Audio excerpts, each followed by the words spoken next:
नाज़रीन बुलेटिन जो सिलसिलो जारी आहे। तव्हांखे हीअ अफ़सोसनाक ख़बर ॾींदा हलूं त सन वेझो ॿिनि कारनि में आम्हूं साम्हूं टकर थी पियो आहे, जंहिं सबबु 5 ॼणा फ़ौत ऐं 3 ज़ख़्मी थी पिया आहिनि।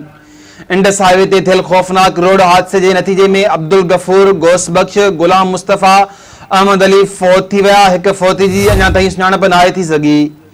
होॾां रोड हादसे में फ़ौत थी वियलनि जो तालुक़ु कराची इस्लामाबाद ज़िले सां ॿुधायो पियो वञे।